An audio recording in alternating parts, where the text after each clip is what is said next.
ఒకటి క్లారిఫికేషన్ ఇచ్చారు. జగిత్యాల సంబంధించి మీ నిజామాబాద్ పార్లమెంట్ కిందకి వస్తుంది. అక్కడ సంజయ్ కుమార్ వర్సెస్ జీవన్ రెడ్డి గొడవ ఉంది. దాన్ని ఎట్లా పాసిఫై చేయాలనే ఉద్దేశంతో వీళ్ళు కలిశారట. వాళ్ళు ఏం కలిసారా ఏం చెప్పారు ఒకటి మాత్రం చెప్తున్నాను భరత్. ఆయన నలుగురు మంత్రులు కలిస్తే ఎందుకు ఇష్యూ? ఇప్పుడు కర్ణాటకలో బయట పడుతున్నారు. డికే శివకుమార్ గాని ముఖ్యమంత్రి గాని రోజు గొడవ పడుకుంటా. మొన్న రాహుల్ గాంధీ ఫోటోలు చూసినాం కదండి. రాహుల్ గాంధీ ఇద్దరిని పక్క నిలబెట్టి అటు పక్కన 5 నిమిషాలు ఇటు పక్కన చిన్నపిల్లలకి బతిమలాడుతున్నాడు పెద్ద ఆయన. నేనేమంటున్నా అంటే రేవంత్ రెడ్డి టైం కూడా నాకు తెలిసి ఏమనుకుంటున్నా 2.5 years ఇచ్చారేమని అనుకుంటున్నాను. అంటే ఇట్లా అదే డిస్కషన్ చేశారు. మంత్రివర్గం తీసుకుందామని డిస్కషన్ చేశారని నేను అనుకుంటున్నాను.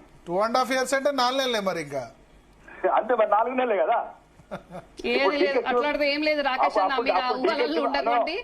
ఫార్ములా కూడా డీకే శివకుమారే చేసినప్పుడు రేవంత్ రెడ్డి కర్ణాటక వెళ్ళి డీకే శివకుమార్ కదా తెలంగాణకు అందరినీ కాంప్రమైజ్ చేసింది. కాబట్టి మనం త్వరలోనే కొత్త ముఖ్యమంత్రి చూడొచ్చు తెలంగాణకు.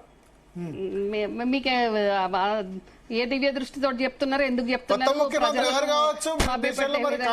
మాట్లాడడం కరెక్ట్ కాదు. రాకేష్ రెడ్డి గారు కొత్త ముఖ్యమంత్రి ఎవరు కావచ్చు? నెక్స్ట్ సీఎమా?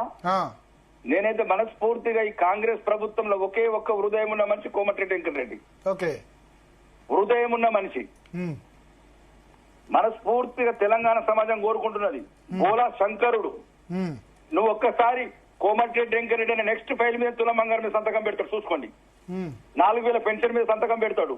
2,500 మహాలక్ష్మి మీద సంతకం పెడతాడు చూసుకోండి. పైసలు ఎక్కడి నుంచి వస్తాయి? సరే తెస్తారు తేవాలని భూములు అమ్ముతలేరు. ఎప్పుడు అవినీతి తగ్గిస్తాడు అంటే ఒక చెప్పిన నెక్స్ట్ నాయకుడు. రాకేష్ అన్న బీఆర్ఎస్ ప్రభుత్వం చేసిన అవినీతి మీ గురించి మీరే మాట్లాడారు.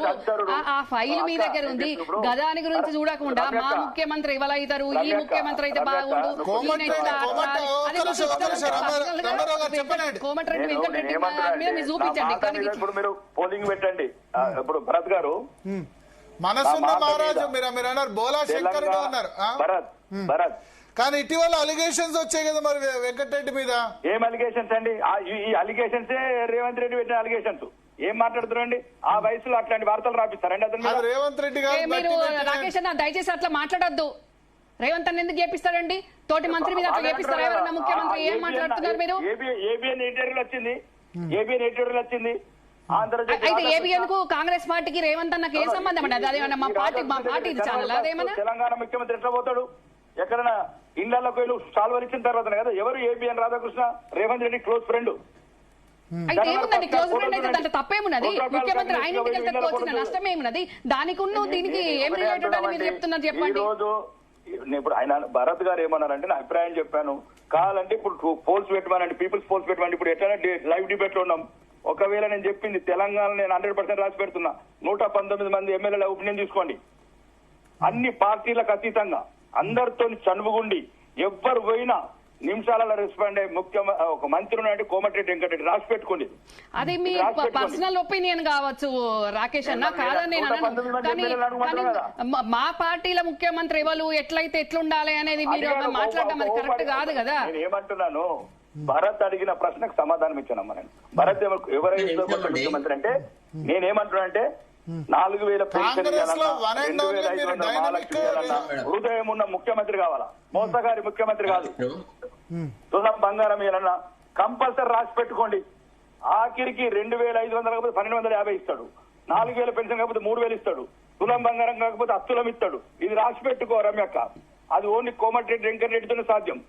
హృదయం ఉన్నోడు ఏ మంత్రిని అడుగు, ఏ ఎమ్మెల్యేని అడుగు. మీరు ఆఖరి కాకపోతే మీరు కాంగ్రెస్ ఇన్ఛార్జీలు కదా, మీరు వండి కోమటిరెడ్డి వెంకటరెడ్డి ఎంత మనసు నిండా మాట్లాడి ఏ పని చేసి పెడతాడు. కొన్ని కాకపోవచ్చు, ఆయన స్థాయి ముఖ్యమంత్రి కాకపోవచ్చు, కానీ రాసి పెట్టుకొని నేను చెప్తున్నాను ఈ రోజు ఈ మాట. అంటే అది మీ పర్సనల్ ఒపీనియన్ కావచ్చు రాకేష్ అన్న, కాదని నేను అనట్లేదు.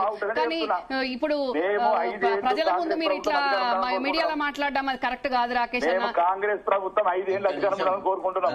కాంగ్రెస్ ప్రభుత్వం మాత్రమే మోసగారి ముఖ్యమంత్రి, అబద్దాల ముఖ్యమంత్రి అవద్దనుకుంటున్నాం. అట్లా మీరు ఇప్పుడు మీరు అట్లా మాట్లాడొద్దండి. మీరు అట్లా మాట్లాడొద్దు రాకేష్ అన్న. శాసన సభ్యులకు CDF ఎందుకు లేదు? కాన్స్టిట్యూన్సీ డెవలప్మెంట్ ఎందుకు లేదు? ఎందుకు మాట్లాడకూడదు? మేము మీరు మాట్లాడండి కదా, మా ముఖ్యమంత్రులు వీళ్ళైతే బాగుండు వాళ్ళైతే బాగుండని అంటే అది ఏ రకంగా కరెక్ట్ చెప్పండి. ఇప్పుడు ఇక్కడ కూడా మీ బరాబర్ మాట్లాడతా ఇక్కడ అనుమూల మీ రేవంత్ ప్రెసిడెంట్ రెడ్డి కూడా వీళ్ళైతే కామారెడ్డి బాగుండు ఓడిపోయిండు. వాళ్ళైతే బాగుండని మేము అన్ని మేము మార్చమంటే మారుస్తారా మీరేమన్నా కక్ష కడతాడా కామారెడ్డి ఎమ్మెల్యే మీద కక్ష కడతాడా ఓడగొట్టిండని ఈయన ఎట్లా ముఖ్యమంత్రి అవుతాడు? ఏం కక్ష కట్టిందండి ఏం కక్ష కట్టి ఏం చేసిండ్రు కామారెడ్డి ఎమ్మెల్యేను ఏమన్నా మేము ఏం చేసినామండి కామారెడ్డి ఎమ్మెల్యే గారికి ఏం గౌరవం తక్కువ ఇస్తున్నాము ఏం కక్ష ఎన్నిసార్లు ఉల్లంఘన చేస్తున్నాం మేము స్పీకర్తో నీకేం తెలుసు అసెంబ్లీలో మాట్లాడినాం అసెంబ్లీలో మాట్లాడినాం శరత్ గారు ఏదో చెప్పాలనుకుంటారు, ఒక్క నిమిషం. శరత్ గారు ఏంటి మీరు ఏదో చెప్పాలనుకుంటున్నారు?